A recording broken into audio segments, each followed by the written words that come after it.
Assalamualaikum warahmatullahi wabarakatuh. Selamat sore, salam sejahtera bagi kita semua. Salam, Om Swastiastu, Namo Buddhaya, salam kebajikan. Kembali lagi bersama saya Ahmad Faris selaku host pada podcast Pengadilan Negeri Cilacap, Nusa Kambangan. Ngulik santai hasanah hukum bareng pengadilan. Seperti biasa pada sore hari ini kita tentu saja ditemani oleh sosok yang memang sebagai percontohan atau bisa disebut dengan agen perubahan pada Pengadilan Negeri Cilacap. Silakan memperkenalkan diri, agen Pengadilan Negeri Cilacap, agen perubahan Pengadilan Negeri Cilacap, agar teman-teman bisa tahu. Oke, terima kasih. Ini sebuah kehormatan saya bisa duduk di sini. Terima kasih sebelumnya, terlalu berlebihan kalau saya menjadi agen perubahan di Cilacap. Saya Wisnu Pramudia. Mungkin rekan-rekan di rumah bisa tahu dan kenal. Saya adalah staf kepaniteraan pidana di Pengadilan Negeri Cilacap. Mungkin itu yang bisa saya sampaikan. Apalagi yang mau ditanyakan, Mas? Oke. Seperti yang kita tahu teman-teman ya, ternyata agen perubahan Pengadilan Negeri Cilacap yaitu Mas Wisnu Pramudia merupakan staf di kepaniteraan muda pidana.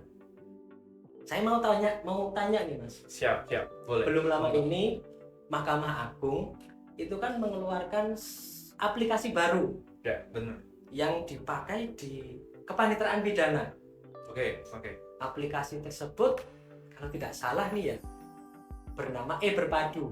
Betul. Oke kan? Betul. Mungkin bisa dijelaskan terkait apa itu sih e-Berpadu sehingga kita bisa tahu gitu. Oke, siap. Terima kasih Mas Faris.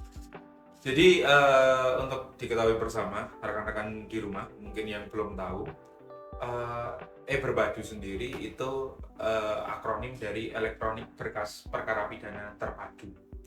Nah, sebelum saya menyampaikan apa dan bagaimana, sedikit saya ulas terkait dengan sejarah adanya e-Berpadu. E-Berpadu ini sendiri awalnya lahir dari sebuah gagasan besar yang ada dalam antara eksekutif dan yudikatif di pemerintahan Republik Indonesia, diprakarsai oleh Menko Polhukam saat itu adalah Bapak Mahfud MD untuk membuat suatu sistem disebut SPP-TTI. Jadi sistem penanganan perkara pidana berbasis teknologi informasi. Nah, kira-kira SPP-TTI ini merupakan suatu sistem pertukaran data. Jadi semua APH itu kan punya aplikasi Mas. Jadi kalau kejaksaan ada yang namanya CMS, kalau tempat kita ada namanya SIPP. Nah, setiap APH itu nanti tetap punya aplikasi mereka sendiri-sendiri. Akan tetapi nanti dibuat sebuah jaringan bersama, server bersama yang dinamakan namanya Puskarda, Pusat Pertukaran Data, seperti itu. Nah, jadi setiap APH ini melakukan suatu tindakan hukum. Katakanlah seorang penyidik, saya menyatakan penyidik karena penyidik ini bisa datang dari mana-mana Mas Faris. Jadi kita tidak bisa memaknai penyidik ini hanya polisi. Karena penyidik itu juga ada dari PPNS, penyidik pegawai negeri sipil yang ada mungkin di BNN dan lain-lain. Nah, ketika dia mengeluarkan penetapan tersangka, kemudian dia mengeluarkan SPDP, surat perintah dimulainya penyidikan dan lain-lain, data-data tersebut itu akan ditransmisikan melalui aplikasinya sendiri, kemudian ditransmisikan ke Puskarda itu tadi, supaya masing-masing APH ini mengetahui sejauh mana perkara itu berjalan, diproses mana, macet atau tidak, mandek atau tidak, didiponeringkah atau tidak dalam konteks di penuntutan, seperti itu. Jadi biar semua itu transparan seperti itu. Nah, menindaklanjuti adanya SPP-TTI ini, Mahkamah Agung itu merespon cepat Mas Faris. Merespon cepat dengan membuat sebuah aplikasi sebagai pendukung daripada SIPP. Jadi nggak cuma SIPP datanya yang ditransmisikan, tapi dia buat lagi yang khusus untuk pidana. Mungkin kalau di perdata sudah ada e-court ya Mas Faris ya. Nah, kalau di pidana itu namanya e-Berpadu. Nah, jadi mulai nanti berkas perkara itu dilimpahkan, kemudian ada muncul penetapan hakim, perpanjangan penahanan di tingkat pemeriksaan pengadilan, kemudian hari sidang pertama, semua itu akan tahu Mas Faris. Jadi segala proses dari orang itu ditangkap, orang itu dari sidik lidik, kemudian penuntutan dituntut, kemudian sampai di persidangan, itu bisa tahu semua. Supaya dengan semangat, yaitu semangat akuntabilitas dan transparansi antar penegak hukum. Itu kira-kira gambarannya dari sejarah lahirnya aplikasi yang disebut e-Berpadu, yang lahirnya kurang lebih ya di tahun 2002 kemarin akhir, dan masih baru, dan efektif pun di Pengadilan Negeri Cilacap itu di Januari Mas Faris, karena kita melakukan MOU juga baru Januari, sehingga APH-APH yang lain sudah berkomitmen untuk menggunakan aplikasi e-Berpadu, khususnya misalkan Sinta Gledah. Oke. Ngomong-ngomong e-Berpadu, jadi saya teringat PTSP Mas. Benar. Pelayanan terpadu, sama-sama padunya. Iya, benar. Pelayanan terpadu satu pintu. Nah, benar. Berarti secara garis besar, e-Berpadu itu merupakan jembatan antar beberapa APH ke pengadilan. Betul. Seperti itu. Betul. Oke.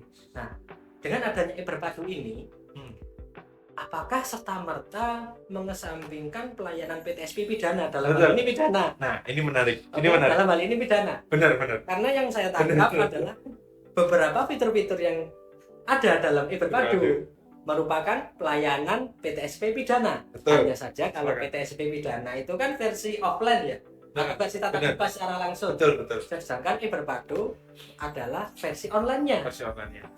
Nah, apakah PTSP itu nanti dikesampingkan dengan adanya e-Berpadu atau malah ditiadakan sekalian gitu kan, karena semua serba online ya kan? Betul. Dan apa lagi urgensi e-Berpadu itu diluncurkan oleh Mahkamah Agung? Oke, jadi gini,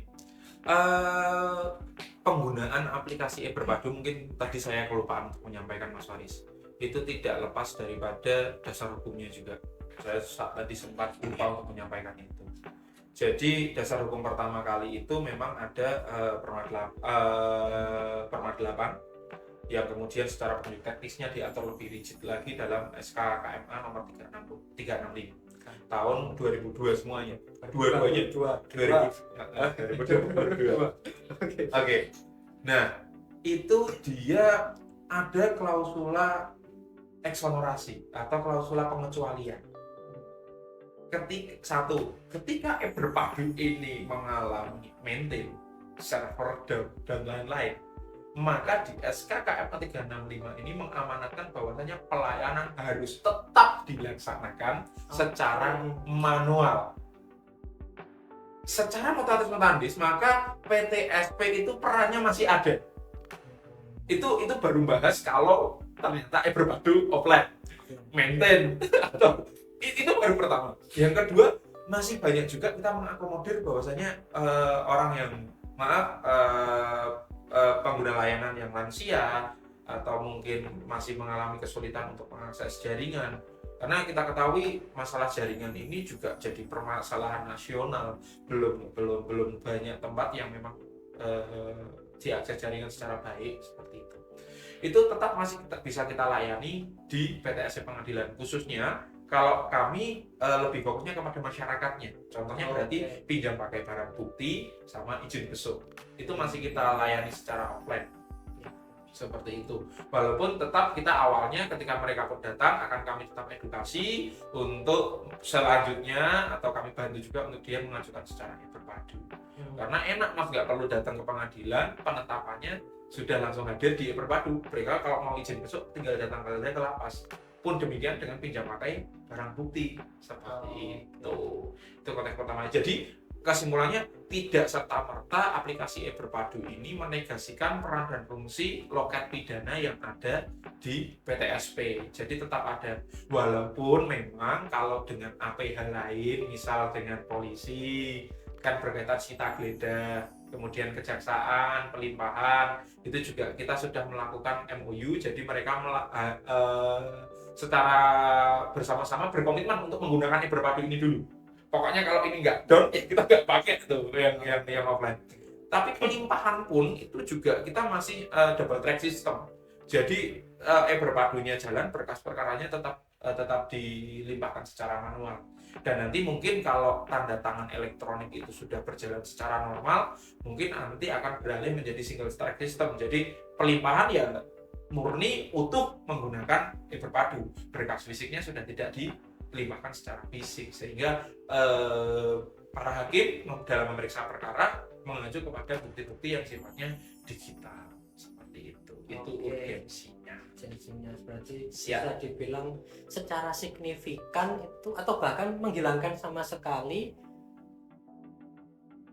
pertemuan antara APH. Betul. Seperti Betul. itu. Jadi Karena kalau mungkin rekan-rekan ini di rumah punya Oke. pemikiran, kecurigaan dan was-was bahwasanya ketika ada interaksi antara APH, interaksi APH dengan masyarakat, maka muncul akan ada potensi-potensi resiko untuk terjadinya pelanggaran, baik gratifikasi atau suap atau lada dan sebagainya. Intinya dengan aplikasi e-berpadu ini besar harapan dari Mahkamah Agung untuk mewujudkan sistem peradilan yang bersih, kira-kira seperti itu. Walaupun ya tantangan itu selalu ada, Mas Faris. Tantangan itu selalu ada. Pasti. Oke, apalagi yang bisa saya bantu jelaskan? Oke, secara garis besar memang ternyata layanan e-berpadu itu tidak hanya diberikan kepada sesama APH. Betul, iya. Ini polisi, jaksa, Betul. terus PPNS lain gitu Betul, dan betul. ternyata juga ada layanan untuk masyarakat. Betul sekali. Nah, Betul. mungkin bisa lebih diperinci Iya, atau di breakdown. breakdown lagi lah. Apa Siap. sih layanan Siap. e-berpadu itu? Siap. Sebetulnya layanan e-berpadu ini layanan komprehensif yang dimiliki kepaniteraan pidana. Sama halnya tadi saya sempat sampaikan masalah SPP TTI dan lain-lain. Mungkin akan saya ulang tapi ringkas saja. Dalam konteks pemeriksaan pidana, seseorang itu akan dimulai dari sebuah laporan. Laporan itu baik bisa nanti deliknya delik biasa maupun ada delik aduan. Seperti itu. Misalkan pencemaran nama baik. Atau penyidik itu menemukan perkara secara langsung. Jadi tidak ada laporan, tidak ada aduan, tapi secara tangkap tangan atau mengetahui di depan matanya, polisi bisa melakukan penindakan. Oke, itu konsep pertama. Jadi kita harus ketahui itu. Yang kedua adalah proses yang dinamakan penyelidikan dan penyidikan. Nah, penyelidikan dalam konteks KUHP adalah nanti kita untuk mencari tahu betul atau tidak terjadi sebuah tindak pidana di sebuah lokasi. Oke ya, di lokasi. Setelah itu nanti ada naik ke penyidikan. Penyidikan setelah betul ada kejadian pidana di situ, di dalam proses penyidikan kita harus mengumpulkan alat bukti. Karena di Indonesia mengatur yang namanya pembuktian negatif. Mengatur pembuktian negatif yaitu negatif atau telek atau dua alat bukti disertai dengan keyakinan hakim untuk sebuah memutus. Nah, untuk mendapatkan proses alat bukti itu kan prosesnya panjang. Satu, bisa seseorang itu ditangkap atau pengangkangan kebebasan sementara waktu pada tempat tertentu. Kemudian setelah ditangkap ada yang namanya ditahan. Nah, polisi kan punya hak kewenangan untuk menahan nih, Mas Faris. Punya kewenangan 20 hari, kemudian dapat diperpanjang oleh PU 40 hari, dan kemudian itu nanti sudah mulai berhubungan lagi sama pengadilan. Karena apabila ancaman pidananya lebih dari 9 tahun, maka dia dapat diajukan permohonan perpanjangan penahanan oleh Ketua Pengadilan Negeri. Nah, aplikasi berpadu di sini mulai masuk nih. Jadi polisi sudah bisa memintakan perpanjangan penahanan khususnya di pasal 29. Itu pertama. Kedua, Penahanan tidak bisa. bisa. Ketika dia sudah menangkap orang, menahan orang, berpadu itu bisa masuk. Ketika dia mau melakukan proses penggeledahan. Ya. Nah, ini masuk nih. Penggeledahan ini bisa kita maknai dalam konteks penggeledahan badan atau penggeledahan terhadap rumah atau tempat tertutup lainnya. Oke ya. Nah, di sini penyidik itu bisa memohon izin geledah atau persetujuan geledah. DE berpadu. DE berpadu lagi. Oke, setelah DE berpadu. penahanan, izin penggeledahan. Nah, Oke, atau persetujuan. Oke. Nah, mungkin teman-teman di sini mungkin APH atau rekan-rekan di rumah nggak tahu bedanya izin sama persetujuan, Mas. Kalau izin konteksnya dia dilakukan administrasinya sebelum pelaksanaan proses penggeledahan. Kalau persetujuan adalah dia pelaksanaan penggeledahan itu dilakukan terlebih dahulu, baru penetapan persetujuannya dimintakan kepada pengadilan. Nah, ketika seseorang telah digeledah, ditemukan sebuah barang bukti, oke ya, alat bukti atau barang bukti. Ini kemudian dilakukan proses apa lagi? Penyitaan. Oke, Jadi, masuk nih, berpadu hadir lagi dalam konteks di sini. Jadi ketika dia sudah digeledah, dapat barangnya, supaya dia bisa dikuasai oleh penyidik, supaya dia bisa dihadirkan dalam konteks persidangan, dan tidak dihilangkan atau tidak dijual, dibawa kabur, maka dia perlu disita. Kalau di perdata diletakkan sita, lain disita tapi dipidana. Itu juga sama, ada izin, ada persetujuan, tergantung persetujuan sita. Tergantung sebelum atau sesudah pelaksanaan sita. Itu kita cerita terus supaya runut ya, iya, supaya runut secara runut. Kemudian ada lagi dalam setiap tingkat penahanan itu dimungkinkan untuk dilakukan proses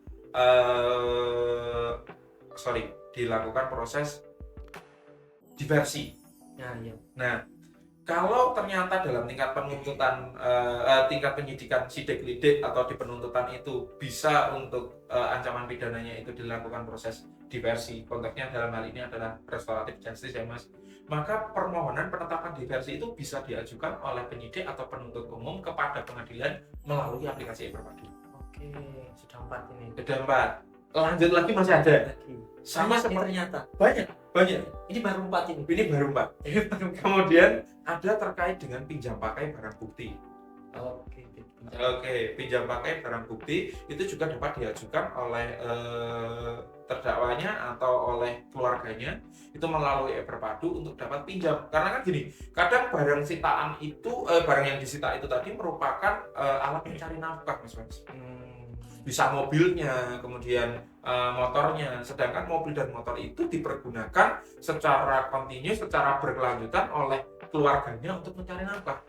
Nah, kalau ini disita terus-terusan, maka bisa saja potensi penghasilan yang dimiliki oleh anggota keluarganya bisa makan ini anak sama istrinya. Dapur nggak ngebul. Nah, dapur nggak ngebul istilahnya. Seperti itu. Nah, itu bisa dimintakan persetujuan pada masing-masing tingkat pemeriksaan. Artinya, kalau sedang dalam tingkat pemeriksaan di kepolisian, ya polisi yang boleh mengizinkan. Kalau penuntut umum, ya penuntut umum. Terus ada lagi, masih banyak. Ada lagi yang namanya penangguhan penahanan. Ini mintakan siapa ini? Nah, ini yang mintakan penangguhan penahanan, ini bisa kuasa hukumnya atau keluarganya. Oke. Nah, untuk melakukan penangguhan penahanan ini diperlukan sebuah jaminan. Sebenarnya bisa juga tidak diperlukan sebuah jaminan, tapi dalam konsep awalnya penangguhan penahanan ini terbentuk dengan dua konsep. Pertama adalah jaminan sejumlah uang dan jaminan jiwa. Tapi konsep ini hati-hati Mas Faris, jangan sampai dimaknai oleh rekan-rekan di rumah sebagai ketika nanti saya sebagai terdakwa penjamin jiwanya misal Mas Faris gitu ya. Kemudian kalau nanti saya kabur, Mas Faris yang gantikan saya di penjara. Enggak kayak gitu konsepnya. Oke. Enggak kayak gitu. Jadi kalau jaminan sejumlah uang mungkin Mas Faris sudah paham. Artinya ada uang yang dijaminkan, apabila uang itu terdakwa ini kabur, maka uang tersebut akan dieksekusi sebagai denda. Dieksekusi oleh pengadilan seperti itu. Nah, sama kalau jaminan jiwa atau dalam kita kenal namanya bohtoh, itu ketika dia kabur, maka ada si penjamin jiwa ini tadi bersepakat untuk membayar. Jadi bukan menggantikan untuk ditahan. Tapi dia menjaminkan jiwanya sebagai pribadi, sebagai person untuk membayar. Oke. Penangguhan. Jadi kalau ditangguhkan dia memang tidak ditahan lagi, Mas. Beda lagi kalau kita layanan baru lagi, namanya pembantaran atau dikenal dalam bahasa Belanda namanya sluiting. Itu pembantaran. Kalau pembantaran itu dia memang ditangguhkan penahanannya karena alasan sakit. Biasanya kalau melalui e-Berpadu ini diajukan oleh terdakwanya itu melalui lapas. Jadi panel e-Berpadunya ada di lapas. Oke, berarti gunanya lapas Memberi, memintakan pengantarnya ataupun apanya. Jadi orangnya itu ketika sakit, lapas itu betul-betul bisa langsung mengirim administrasinya. Begitu kita tetapkan, dia bisa dikeluarkan untuk dirawat, maka dia dikeluarkan untuk dirawat. Jadi pembantaran sweeting dan juga masuk situ dia berbagi. Berarti kesehatan lah ya. Iya, tapi alasannya konteksnya. Konteks kesehatan baik itu mental atau fisik. Iya. Oke. Iya, betul. Karena memang kalau dia ada gangguan kejiwaan, maka nanti akan di asesmen lebih lanjut. Karena memang kita nggak bisa kalau ternyata dia ODGJ atau apa untuk dimintai pertanggungjawaban secara hukum gitu. Oke, gitu. Mungkin Mas Fahil sudah paham lah alasan pembenar dan alasan pemaaf. Nanti akan kita coba bahas lagi di kesempatan lah ya. Kita fokus di e-Berpadu. Oke. Yang ketiga, pengalihan penahanan. Jadi cuma kita bahas penahanan aja, kita bahas banyak hal. Ada tadi penangguhan, pembantaran, sama pengalihan. Nah, pengalihan itu gini, konsep daripada penahanan itu ada tahanan rutan. Gampang lah kita tahu di rutan ya, ada tahanan rumah dan ada tahanan kota. Oke. Betul enggak? Ya. Nah, ketika dia minta dialihkan dari tahanan rutan ke tahanan rumah, ke tahanan kota minta dialihkan ke tahanan rumah, itu pun bisa diajukan melalui e-Berpadu. Seperti itu. Nanti akan kita bahas lagi karena kita bahas 3 ini aja waktunya udah lama sekali. Ya, konteksnya apa? Karena ini akan berkaitan implikasinya dengan perhitungan di putusan akhir. Beda loh Mas, katakanlah dia ditangguhkan, dia dibantarkan, sama nanti dia dialihkan. Itu nanti akan dihitung di akhir atau tidak, itu nanti berbeda. Perhitungannya di situ. Nah, kemudian ada konteks yang namanya pelimpahan. Nah, iya, di pelimpahan. Jadi kan tadi sudah bahas di sidik lidik, kemudian di penuntutan, kemudian nanti naik lagi dalam proses pelimpahan. Berarti sudah masuk perkara ini. Iya, artinya porsinya kepolisian untuk mencari alat bukti, untuk membuat terang itu sudah, kemudian fungsinya jaksa untuk mendalilkan sebuah surat dakwaan sudah dibuat. Oh, dari fakta seperti ini disusun dakwaan seperti ini. Apakah nanti dakwaan tunggal, dakwaan kumulatif, dakwaan alternatif atau subsidiaritas. Nah, setelah dakwaan itu jadi, maka berkas itu dilimpahkan ke pengadilan. Nah, ketika dilimpahkan nanti akan masuk ke e-Berpadu lagi. Nah, cuman memang pada saat ini kelemahan daripada sistem yang ada, belum semua APH itu punya tanda tangan elektronik. Jadi belum semua berkasnya itu ditandatangani secara elektronik. Kalau sudah ada penandatangan secara elektronik, semua berkas itu PDF-nya bisa digital. Tapi kan kalau sekarang masih proses scan dari penyidik, masih scan, penuntut umum masih scan. Seperti itu. Ke depan mungkin kalau sudah rata kita punya tanda tangan elektronik semua, proses pelimpahan dari awal sampai akhir sebuah perkara itu dilaporkan, diadukan atau didapati oleh penyidik, dituntut oleh kejaksaan sampai dilimpahkan ke pengadilan itu akan dilakukan secara full digital. Seperti itu. Itu baru gambaran sedikit tentang e-Berpadu. Artinya semua layanan di kepaniteraan pidana itu ya insya Allah sudah bisa diakomodir. Nah, mungkin saya bisa sampaikan ke rekan-rekan di rumah yang mungkin belum tahu, ke depan e-Berpadu ini akan di-upgrade lagi yang namanya e-kriminal. Oh, e-kriminal. Ini baru atau memang sudah ada di e-Berpadu tapi masih dalam tahap pengembangan? Enggak, jadi sebetulnya masih dalam proses pengembangan saat ini. Okay. Tapi hal konstruksi yang dipakai itu memang adalah konstruksi e-litigasi yang ada di IKOR. Oh, mirip lah ya. Perdana itu e-litigasi. Untuk pidana ada e-kriminal. E-kriminal, benar. Okay. Jadi dari pertama kali dia ditetapkan majelis hakimnya, dia ditetapkan PP, JS, kemudian ditetapkan hari sidang, itu sudah langsung bisa ditetapkan, ditandatangan secara elektronik, nanti langsung diupload berkasnya. Dan itu langsung bisa ditransmisikan ke APH lain. Jadi jaksa langsung tahu sidangku kapan ya setelah dilimpah. dan lain-lain. Jadi akan enak, jaksa itu akan enak. Nah nanti ketika nanti mau dakwaan kan di awal sudah. Kalau mau tuntutannya tinggal diupload. Nanti hakim tinggal download di situ. Jadi semua pemberkasan, baik nanti kalau apalagi mau upaya hukum, itu nanti semua pemberkasan sudah dalam bentuk digital.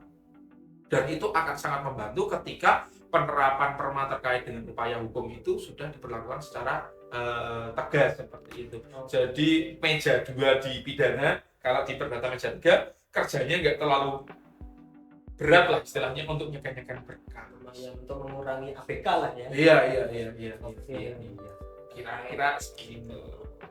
Jadi masih dalam tahap pengembangan. Kalau atau memang sudah ada yang berjalan setengah jalan atau bagaimana? Ya kalau dibilang setengah jalan memang ada setengah jalan. Saat ini memang yang jalan itu baru terkait dengan penetapan hari sidang. Memang urgensinya itu adalah supaya jaksa itu tahu kapan hari sidang pertamanya ditetapkannya kapan. Jadi kalau kriminalnya secara memang belum dibukakan secara penuh. Tapi kalau kita mau bahas berpadu lebih jauh lagi, mungkin nggak cukup di satu sesi ini Mas Faris, masih banyak. Karena apa? Tentunya laporan tingkat banding itu juga bisa dilaporkan lewat berpadu. Upaya hukum. Nah, upaya hukum ini nanti akan kita split di video terpisah. Iya. Kita split di video terpisah supaya tidak terlalu panjang. Tapi ini sangat menarik Mas, karena kita mau laporan untuk banding bisa lewat berpadu, untuk kasasi bisa lewat berpadu pun demikian untuk PK dan seterusnya. Mungkin terakhir ini Mas. Siap. Terkait tahapan yang terakhir lah ya, misalnya keluarga terdakwa. Otomatis terdakwa ini sudah dieksekusi. Sudah putus dieksekusi alias sudah diserah terimakan ke lapas. Keluarga ini tuh mau mengunjungi dan mau membawa keluarga yang lain lah. Untuk istilahnya kalau kita kan mau mengunjungi itu perlu izin ya, tidak tiba-tiba ujuk-ujuk datang seperti itu kan. Nah, apakah juga terakomodir juga di Perpadu? Ini pertanyaan yang sering ditemui di pengadilan Cilacap khususnya, dan mungkin juga terjadi di satuan kerja lain, atau mungkin bapak ibu yang mungkin sedang ada musibah, mungkin keluarganya yang menjadi bersangkutan di pengadilan seperti itu. Saya jelaskan bahwanya untuk izin besok itu masing-masing memiliki tingkatan. Jadi kalau dia ditahan dalam konteks di penyidik, maka yang memberi izin penyidik. Pun demikian dengan penuntutan, pun demikian dengan proses persidangan di pengadilan. Kalau dalam konteks dia sidang, sudah ditetapkan majelisnya, sidang pertama, maka yang berhak memberikan izin itu adalah majelis hakimnya. Kemudian ketika dia sudah putus oleh majelis hakim, maka majelis hakim selaku manajer perkara akan beralih dikembalikan kepada ketua pengadilan. Tapi masuk ke ketua pengadilan itu tidak selamanya Mas Faris. Artinya kemudian dia sudah divonis langsung masuk ke ketua pengadilan, izinnya ada di sana, terus tidak. Ketua pengadilan itu juga akan habis kewenangannya sampai dia berkekuatan hukum tetap. Artinya masa pikir-pikir dalam konteks pidana kan ada 7 hari. Ada dalam 7 hari. Setelah 7 hari, maka kewenangan dari ketua pengadilan untuk menerbitkan izin besoknya sudah selesai sampai situ. Nah, apabila itu telah dieksekusi oleh, kan eksekusi kalau dalam konteks pidana yang melakukan adalah penuntut umum. Penuntut umum. Kalau sudah dieksekusi penuntut umum, maka dia akan resmi menjadi warga binaan. Jadi ketika dia masuk sebagai warga binaan, maka yang memberikan izin itu adalah lapas. Lapas. Tapi kalau dia ternyata sudah BHT tapi belum dieksekusi, maka tetap menjadi tanggungan penuntut umum. Karena dia belum dieksekusi oleh penuntut umum. Seperti itu. Putus tapi sudah BHT. Putus tapi sudah BHT. Itu di penuntut umum karena sebagai eksekutor. Iya. Gitu. Tapi kalau sudah dieksekusi, maka dia resmi menjadi warga binaan. Maka sebisa mungkin juga eksekusi ini dilakukan secara tepat waktu, disiplin, supaya apa juga hak-hak daripada warga binaan atau narapidana ini bisa diberikan. Seperti itu. Dia bisa mengajukan gerasinya, dia bisa mengajukan upaya-upaya lain. Ya intinya izin besok yang bisa dimintakan melalui Perpadu adalah izin besok ketika terdakwa masih dalam proses persidangan dan saat setelah putus tapi sebelum BHT. Atau betul. masa pikir-pikirnya habis. Kira-kira kayak Iya. gitu. Lumayan banyak ternyata ya fitur-fitur berpadu. Ya nggak banyak, memang banyak. Memang banyak. Dan mengakomodir semua layanan Tumpang pidana. di kepaniteraan pidana khususnya Mas Faris. Oke. Seperti itu.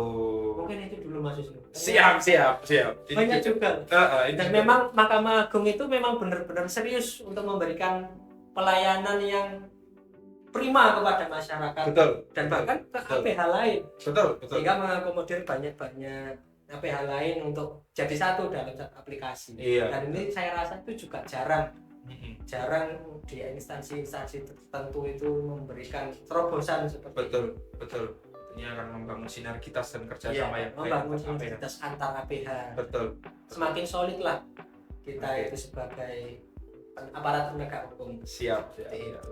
Siap. Dan ya sekian podcast pada sore hari ini. Semoga podcast hari ini bisa membawa khasanah hukum yang baru bagi Amin. kita semua dan membawa perubahan-perubahan yang memang dirasa perlu untuk memperbaiki apa-apa yang memang belum. Siap. Yaitu seperti tadi kriminal ternyata masih masa pengembangan, Mas. Iya. Dan itu memang perlu terus untuk dikembangkan untuk ya karena manusia itu kan dinamis, Mas, ya. Betul. Jadi memang perlu ada pengembangan terus lah, itu seperti itu. Jadi sekian dari kami. Siap. Wassalamualaikum warahmatullahi wabarakatuh. Jangan lupa like dan subscribe. Oke.